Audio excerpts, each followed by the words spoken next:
This is a Fox News special report.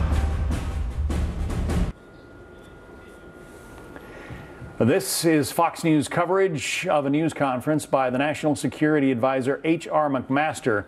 I'm John Scott in New York. We're going to take you to Washington shortly.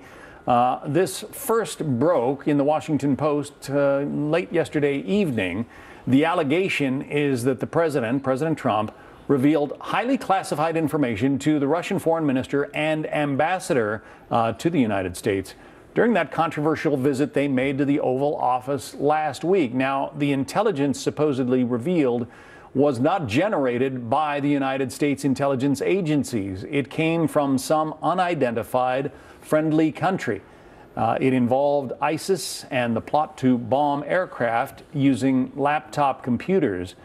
Here now is Sean Spicer. Turkey is shortly going to be arriving at the White House, but prior to his arrival, as I promised, General McMaster is going to give an update on the president's trip that starts this Friday. And I know there are some additional questions regarding some news of the day. So without further ado, General McMaster. Good morning, everybody. Good morning. Hey, last week we discussed the president's upcoming trip. I promised I'd come back and go through the schedule in more detail. I'm happy to do that today. And Sean tells me there's another topic you might want to talk about as well. So I'm happy to answer any questions about that after we go through the schedule here. But first of all, Secretary Tillerson will accompany the president for most of the trip, breaking off just before the G7 meeting. And as you know, the trip will begin in Saudi Arabia. It's a historic trip. After an arrival ceremony in Riyadh, the president will have coffee with King Salman, attend a royal banquet, and hold bilateral meetings with the king, the crown prince, and the deputy crown prince. He will also participate in a signing ceremony of several agreements that will further solidify U.S.-Saudi security and economic cooperation. That evening, the president and the first lady will join members of the Saudi royal family for an official dinner. The next day, the president will hold bilateral meetings with Gulf Cooperation Council leaders, as well as broader meetings with all of the Gulf state leaders. In the afternoon, he will meet and have lunch with leaders of more than 50 Muslim countries, where he will deliver an inspiring yet direct speech on the need to confront radical ideology and his hopes, the president's hopes, for a peaceful vision of Islam to dominate across the world. The speech is intended to unite the broader Muslim world against common enemies of all civilization and to demonstrate America's commitment to our Muslim partners. The president will then participate in the inauguration of a new center intended to fight radicalism and promote moderation. By establishing and operating this center, our Muslim friends, including Saudi Arabia, are taking a firm stand against extremism and those who use a perverted interpretation of religion to advance their criminal and political agendas. The president also looks forward to participating in a Twitter forum with young people who will be able to live tweet his remarks to people all over the world. The president will then continue on to Jerusalem, where he will meet with President Rivlin and lay a wreath at Yad Vashem. The president will then deliver remarks at the Israel Museum and celebrate the unique history of Israel and of the Jewish people, while reaffirming America's unshakable bond with our closest ally in the Middle East. Later that day, he will meet with Prime Minister Netanyahu. That night, the president and the first lady will join the Prime Minister and Mrs. Netanyahu for a private dinner. The following morning, the president will meet President Abbas in Bethlehem, where he will convey his administration's eagerness to facilitate an agreement that ends the conflict. And he will urge Palestinian leaders to take steps that will help lead to peace. And he will visit the Church of the Holy Sepulchre and say a prayer at the Western Wall. In Rome the next day, the president will have an audience with the Pope at the Vatican. He looks forward to celebrating the rich contributions of Catholics to America and to the world, and to discussing a range of issues of mutual concern, some of which I summarized last time. Before leaving the Vatican, the president will meet the Cardinal Secretary of State and will tour St. Peter's. Later that afternoon, the president will meet with the King and the Prime Minister of Belgium and the heads of state and government of the host country to the NATO alliance. He'll also meet President Mattarella before departing Rome for Brussels. The next morning, the president will travel to the EU headquarters to meet with the presidents of the European Union and of the European Council. He'll then hold a working lunch with the newly elected president of France, whom he will meet in person for the first time. That afternoon, the president will deliver remarks at the unveiling of NATO's memorial to our shared struggle in front of a piece of the Berlin Wall and a segment of the World Trade Center. He will reaffirm America's commitment to the alliance and repeat his insistence that for the good of the alliance, all members must share responsibility and share burden. Joined by Secretary Mattis, he will participate in the NATO leaders meeting and dinner before then traveling to Sicily for the G7. Throughout the summit, he will meet bilaterally with leaders, including the Italian Prime Minister. In the formal meetings, he will press America's economic agenda and call for greater security cooperation. On the first night of the summit, he will also attend a concert performed by the La Scala Philharmonic Orchestra, followed by a leaders' dinner hosted by the President of Italy. Before departing Italy for home, the President will speak to American and Allied servicemen and women and their families. He will thank them for their sacrifices they all make to keep us safe, and he'll also recap the highlights and accomplishments of the trip. And so I'll ask Sean to call on any of you who have questions. Thanks. General McMaster.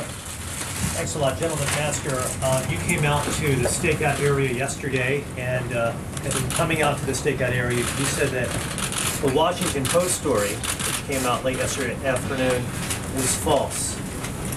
Do you stick by that assertion? Do you think that every element of that story is false? And do you have anything to correct in terms of what you said at the podium yesterday afternoon? No, I stand by my statement that I made yesterday. And what I'm saying is really the premise of that article is false, that in any way the president had a conversation that was inappropriate or that resulted in any kind of lapse in national security. And so I think the real issue, and I think what I'd like to see really debated more, is that our national security has been put at risk by those violating confidentiality and those releasing information to the press that could be used connected with other information available to make American citizens and others more vulnerable. The General was classifying information released. General was classifying information released. Sir, can you tell us if the Prime Minister Netanyahu will join President Trump at the Western Wall? And does the President believe that the Western Wall is part of Israel? It's part of his, I'm sorry.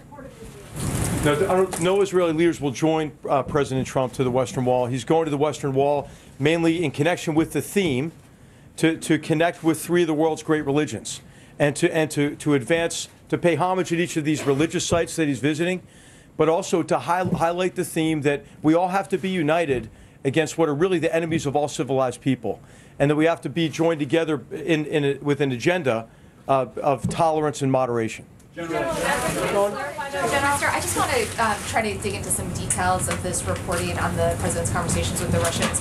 Are you denying that he revealed information that was given to the U.S. by an intelligence partner? So what we don't do is discuss what is and what wasn't classified. What I will tell you is in the context of that discussion, what the president discussed with the foreign minister was wholly appropriate to that conversation and is consistent with the routine sharing of information between the president and any leaders with whom he's engaged. Was it information the U.S. received from an intelligence partner? I'm not going to be the one to confirm that sort of information that could jeopardize our security. U.S. allies that do have these type of intelligence sharing relationships with the U.S. will stop providing that information? No, I'm not concerned at all. That conversation was wholly appropriate to the conversation, and I think wholly appropriate what the expectations are of our intelligence partners. If I can follow on that, General, have you reached out to foreign partners who might have contributed such information to the U.S. and talked to them about it, tried to reassure them? If so, what was their reaction? I have not, and I'm not sure what conversations have been held about that. Carol. Going back to what you were saying earlier, if there was nothing that the president shared that he shouldn't have shared, why did his counterterrorism advisor contact the NSA and the CIA about what he had said? Yeah, I would say maybe from an overabundance of caution, but I'm not sure. I mean, I've not talked to Mr. Bossert about that, about why he reached out. But you were there, so what presumably you would understand why there was a reason to reach out. Sure, I was in the room. The Secretary of State was in the room, as you know. The Deputy Assistant, the Deputy Advisor for National Security, Dina Powell for Strategy, was in the room, and none of us felt in any way that conversation was inappropriate. General, thanks, Sean. General, if you can tell us, when was the decision made to share that information with the Russians? Did the president spontaneously, on the spot, decide to give that information over, or was there an interagency process or some kind of formal decision-making process in advance of that meeting with the Russians last week? Well, as you know, the president, it's wholly appropriate for the president to share whatever information he thinks is necessary to advance the security of the American people. That's what he did. As to your question on had that information been shared previously, I'm not sure about that. When did he make that decision, though, sir? When did he make the decision? When did he make the decision to share the information? He made the decision in the context of the conversation, which was wholly appropriate. So let's just, I think it's worth recapping one thing here. The president was meeting with the foreign minister about the terrorist threat. He had also raised some difficult issues. What we expected in terms of different behavior from Russia in key areas like Ukraine and as in Syria. But then the president was emphasizing, hey, we have some common interests here. We have to work together in some critical areas. And we have an area of cooperation with transnational terrorist organizations, ISIS in particular, an organization that had already taken down a Russian airliner and murdered over 200 people in October of 2015. And so this was the context of the conversation in which it was wholly appropriate to share what the threat was as a basis for common action and coordination and cooperation. Decision in the moment, then, during the context of that conversation? Excuse me. I want to follow up first with Jennifer's question, which you didn't answer about the Western Wall being part of Israel. Oh, that sounds like a policy decision for, you know, and that's the president's intention. And I did answer the question in terms of what his intention is and what do you go with Israeli officials. The president's intention is to visit these religious sites to highlight the need for unity among three of the world's great religions. Unity in confronting a very grave threat to all civilization, and unity in embracing an agenda of tolerance. Can I get to the question that I had, please? Did the president reveal a city? And that, I mean, the spin is that the president revealed the name of the city, and that gave away information that undermined an ally. Okay, I will answer that. Okay, so all of you are very familiar with the threat from ISIS. All of you are very familiar with the territory it controls. If you were to say, hey, from where do you think a threat might come from territory that ISIS controls? You would probably be able to name a few cities, I would think. And so it was nothing that you would not know from open source reporting in terms of a source of concern. And it had all to do with operations that are already ongoing, have been made public for months. Sorry, to get back to my question, sir. Was this information that was shared with the Russians also the same content that was shared with our allies? And specific to this threat, which the president says was in relation to airlines, is this an imminent threat? Was there a justification for, in that moment, needing to share it with the Russians? Yeah, I don't want to get into specifics of what exact information is shared with what exact allies, but information on this topic of the threat to aviation was shared with multiple allies. And as you know, there are already policies being put in place to protect against that threat. And you and many others have reported widely on this. Something that our allies did not. Is that what you were saying? In terms of the specifics, I have no basis for comparison on what was shared with what country. But I will tell you that it was our impression of all of us that were in the meetings, I've mentioned already, that what was shared was wholly appropriate given the purpose of that conversation and the purpose of what the president was trying to achieve through that meeting. But there's no imminent threat. General, when you came out after the story broke, you said that the president did not disclose any sources or methods. He did not reveal anything about military operations. Why were you denying things that were not even reported? What the report said is that the president revealed classified information that had been shared by one of our allies in the Middle East. So the question is simply a yes or no question here. Did the president share classified information with the Russians in that meeting? And as I mentioned already, we don't say what's classified, what's not classified. What I will tell you again is that what the president shared was wholly appropriate. The story combined what was leaked with other information and then insinuated about sources and methods. So I wanted to make clear to everybody that the president in no way compromised any sources or methods in the course of this conversation. General, you do say, though, that national security has been put at risk by the leak of this. Do you have any idea how this got out, and what steps are you taking by virtue of discovering this, as you did, to try to limit the potential for any more leaks of national security information?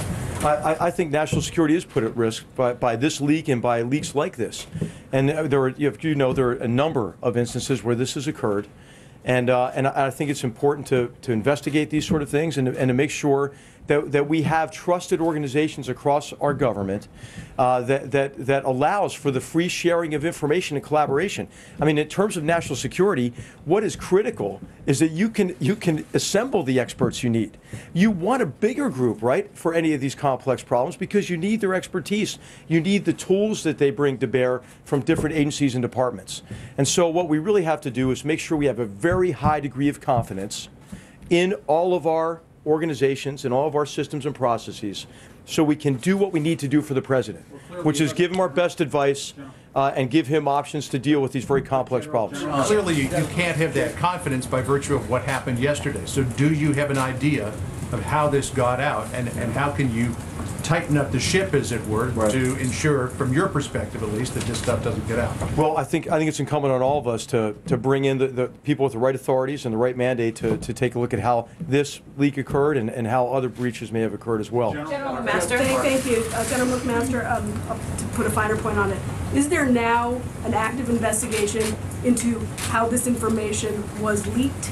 And can you tell us about who's running that investigation? And I also would like to ask you, given that President Trump is now going to be meeting face-to-face with literally dozens of foreign leaders, if there are sensitivities to his discretion in what sort of information to decide to declassify, how is that something that you were advising him ahead of this foreign trip? Yeah. Well, I mean, there are no sensitivities in terms of me or anybody who's been with the president in many of these engagements. He shares information in a way that is wholly appropriate. And I should just make maybe the statement here that the president wasn't even aware, of where this information came from. He wasn't briefed on the source and method of the information either. So I'm sorry, this is going to be the last question because we do have the president of Turkey coming, I think, momentarily. Thank you very much. We have more questions, General. You can hear the consternation in the voices of the reporters who are covering the National Security Advisor, H.R. McMaster, there, as he responds to the allegations that the president somehow released sensitive information to the Russian ambassador and the Russian foreign minister during a meeting in the Oval Office last week. In the words of the National Security Advisor, the president in no way compromised sources or methods during this conversation. The arguing will go on. Please stay tuned to Fox News Channel and this Fox station for continuing coverage of this story. I'm John Scott in New York. This has been a Fox News Special Report.